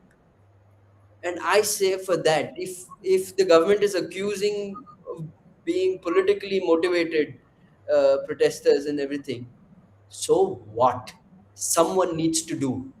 If it's political, so be it. No problem. I have no problem. If this entire stunt, okay, let's say, sorry, if this entire protest is declared as a stunt by the Congress party, that they actually managed, that the Congress party actually had the clout to pull hundreds and thousands of people to the floor, to the streets of Delhi, okay, that they actually had the political capital to do it, then okay, no problem. The discussion is not whether it's political or not, what it is. It is what is being said. What is it that's being said? What Hmm. is being asked? Not a single, not a single mainstream media has so far asked why is Dharmendra Pradhan not resigning. Hmm. One line. Not a single channel has asked, and I've been watching it constantly. Hmm. So where does the youth? So the youth anger has to come from somewhere. If Hmm. it the youth, the and why, and this is why it was very important for us to pick the four pillars. At the heart of the pillar is the youth. The youth is frustrated as hell. Youth is demanding answers. No, forget answers. The youth's demand is to be heard. Hear us. Please hear us. That was the demand till they uh, till the most weird sight. It's the most disturbing sights that I've seen. Firstly, the state trying to squash the protest by forcibly removing Sonam Wangchuk, which in fact backfired into perhaps if the government had not intervened at all, who knows? The protest at the time was actually dwindling. Perhaps it would have died down, and the government actually shot themselves in the foot. Yeah, But and see, this is just a stepping stone, right? This is the first protest. Okay, tomorrow if Pradhan actually resigns, does the government actually think that people are going to stop protesting? They have. I don't think the government has realized that something has started. Right, next time something else happens, some other issue will come up. People will come to the streets because, see, they know now. The people know that okay, this is our. We have to do this. Otherwise, the government is not going to change. The government is not going to do anything unless we act, right? Until unless there's a slap on the wrist, nothing will happen, right? not even, it's not about a slap on the wrist. It's that okay, the government has clearly seen that there is thousands and thousands of disgruntled youth across this country. There are protests everywhere, from Mizoram, from Mizoram to West Bengal to Patna to Lucknow, Delhi, Jaipur, Mumbai, Bangalore, Chennai, every Ahmedabad, Bhopal, everywhere.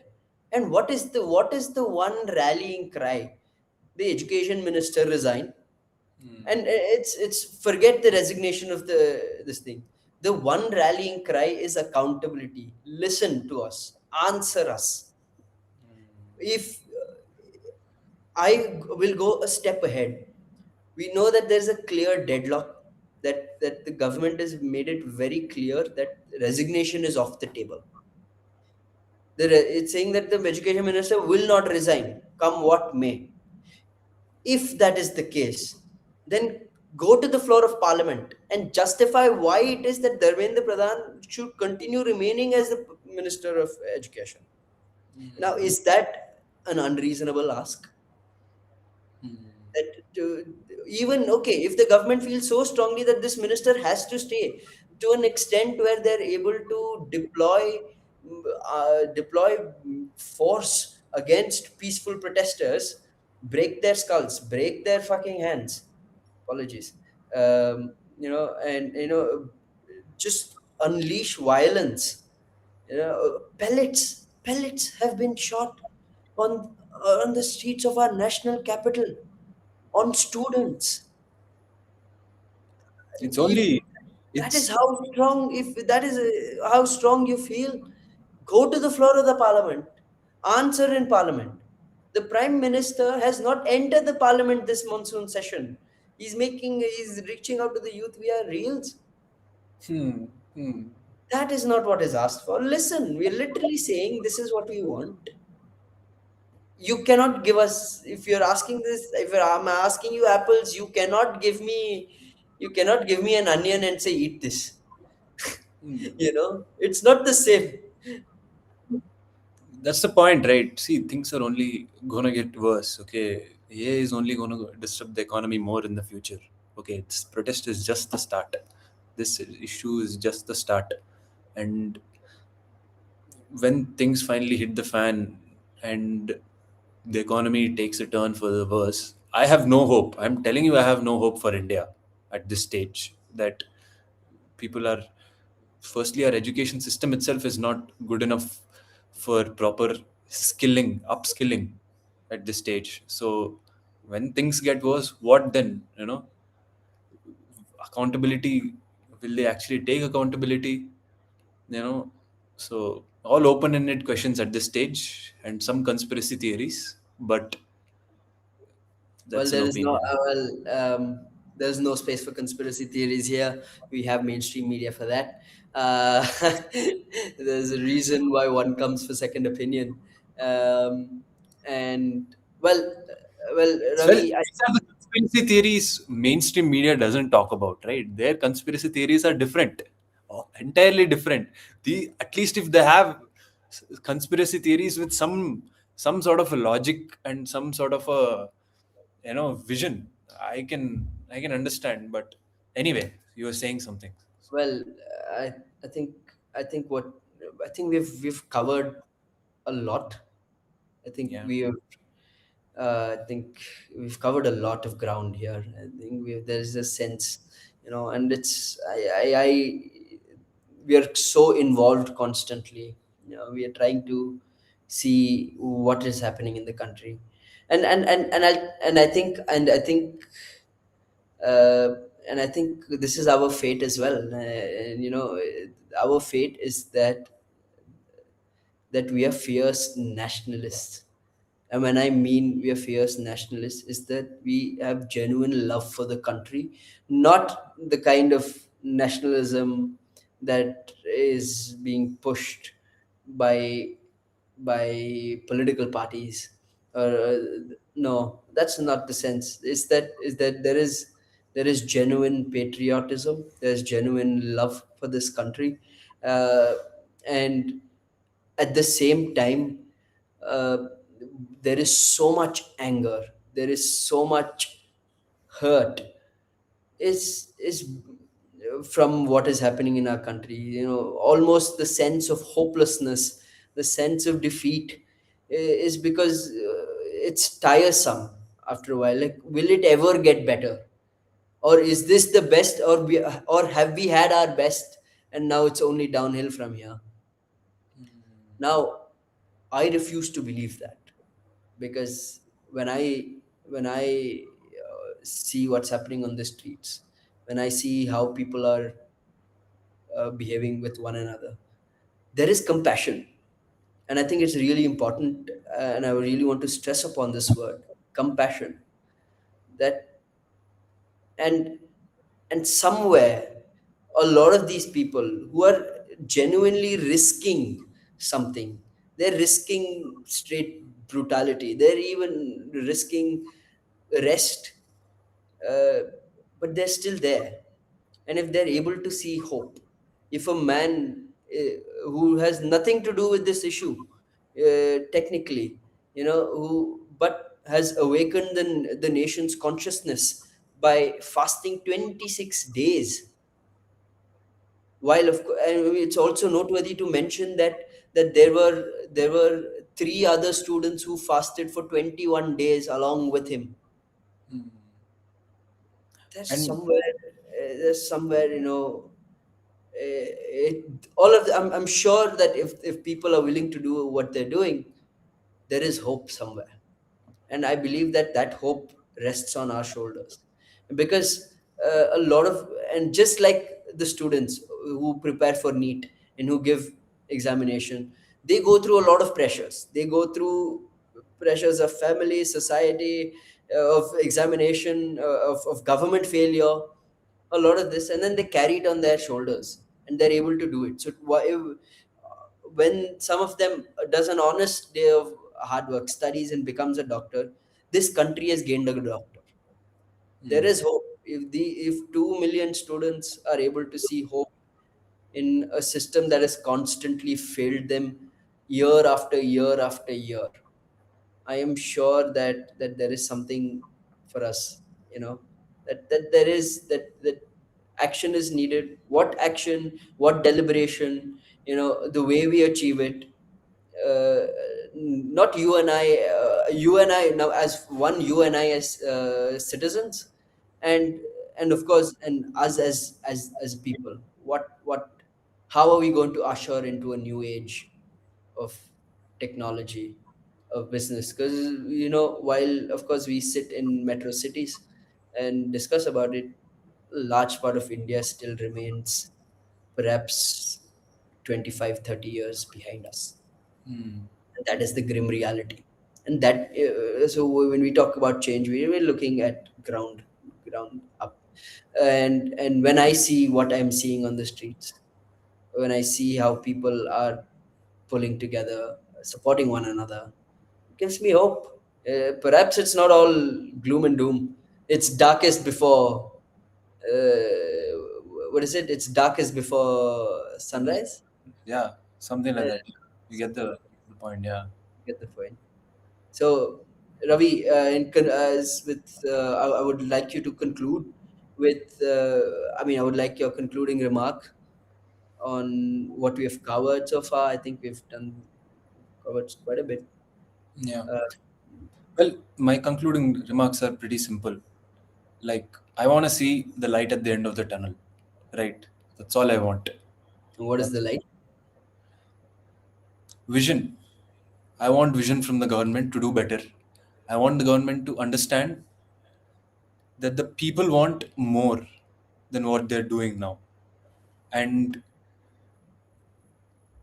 even if the government is able to live up to its promises, which they have not, okay, that is a bigger achievement, I would say, at this stage than anything else, right? That is a bare minimum, to be honest. And yeah, hoping just So, I I don't think I am as hopeful as you, but well, I hope I'm it's wrong. I hope I'm wrong, honestly. well. Um, I hope you're wrong as well. But no, no. I think there's some. It's about vision. It's about because the vision Narendra Modi presented to India in 2014 was truly visionary. Whatever you might, I'm not getting into the politics of it. I'm not getting what he said was visionary for the time. Hmm. That time. That is why there was, of course, he was riding on back of severe anti-incumbency, incompetence and corruption of the previous government. There's a lot of factors, but vision was there. Now, whether or not he has delivered on it, it's for the people to decide. And it's clearly, today we're sitting 12 years later saying that we lack vision. So we want vision. But I think I would. It's important. It's something to think about. And in my concluding remarks, um, and I think this is something that I want to. I mean, as a 25-year-old, this is something that I want to uh, speak to, number one, adults, if they ever see this, and more importantly to that 20-year-old who's going to see this, if they see this, is that as a student you're told to work hard. Correct? You're told to work hard, and students do. As a student, you're told to work hard, and you do. You're told to study, and you do. Okay? And then you're told that you wait for your turn, your time will come. They do. People do wait. And then people put all, so the youth is constantly doing, people, like, the youth is constantly doing what it's been told. And then when it's doing everything and patiently waiting for its turn, and then someone actually comes to you and tells you, oh, by the way, your question paper was sold, the papers are leaked, you have to do it all over again. And then you're like, bloody hell, why? And I don't think it's and then being called cockroaches or parasites. Of course it's like, wait a minute, I did everything you told me to do, and you can't just trample on me and say I'm a cockroach. uh, so, I mean, what I want to conclude with, and honestly this is for all the adults also watching, is that is that yes, you like Modi government. There is a reason why you support it. They've seen, because perhaps you have seen the promises that Modi made. Was perhaps most relevant to you, because it was, so there is, compared, you've seen the UP era, you're now in the NDA, so you feel like there is improvement, there is something.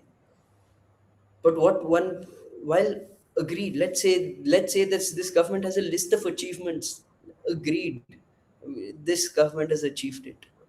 But the fact of the matter is, today, the young people do not resonate with it, because they were born into this, so they want only better from here,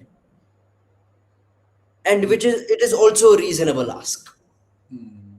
And that is what I want to conclude it, is that keep asking, because the day you stop asking questions is the day this stops being a democracy, and this is all about the health of our democracy. And And I don't think we as people have asked enough questions in the last. yes, we are also, Yeah, it's very easy us, to yeah. sit on our couch, very easy to be on this stream, ask questions. But I think people have shown it. Yeah, you can go. You have a pair, grow a pair, go question, because it's your right. You can question your parents, question your teachers, question your boss, question your manager, question your government, question everything, question me, question him. That's this day we stop questioning is the day it stops being a democracy. And I think this is what I want to conclude with, And, unless you have final remarks, Ravi. yeah, and just to talk about questions, right? I believe yesterday or day before yesterday in the parliament, there was a question hour that they tried. There was an attempt at a question hour, which is not possible. And I've just been told by our director that this particular live session is longer than the combined 3 days session of the parliament. So I want to add something to that. So to say and this is real, guys. Okay, of course, yeah, and this is the data that we want to call out. It's very easy to say that, combined 3 days of parliament sessions, and this is longer. Now, 3 days of parliament session, the parliament opens in the morning at 11. Okay, and then usually the next session is after lunch, and then one in the evening. So usually you get 3 sessions. 3 days combined timing of session that's happened is of a grand total of 10 minutes. So it is fair to say that I am pretty sure that combined parliament hours of the last 4 sessions, and I mean monsoon, winter, autumn, all of them combined, I'm pretty sure this is longer, and we have asked more questions than parliamentarians ask on the floor of the parliament. Uh, and and we will continue, and this is, of course, this is our first episode. We're trying to embark on a journey, uh, and hope we are successful. Even, yeah. I want yeah, to take a moment. I want to take a moment to, of course, thank our producer and director, Mr. Ashok. shameless. Um, and of course, as we've taken the time to thank our director and producer Ashok for the work that's been done. we also want to take a moment to thank our designer, Hash, for the incredible logo that's been designed. Incredibly proud of it. Um, and now that, as I've mentioned, that this is a journey that we've embarked on, um, uh, is that so this is not a one-off. We are already ready with our next episode. We will be going live tomorrow. We will keep you informed on our socials. Do join. Tomorrow is important because tomorrow we look into great depth with a lens on our judiciary system. And to join in tomorrow's episode, the lens, the Lati and the lens. So with our judiciary, we also have a guest joining us, who is an advocate, who's a practicing advocate in the Delhi courts. So we will get some more real time and more expert opinions and nuances.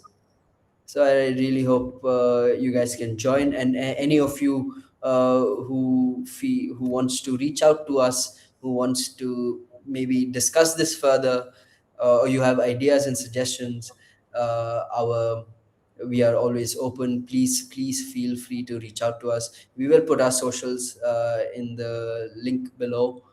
Um, well, that's pretty much it from Second Opinion. And thank you for having another look. See you tomorrow.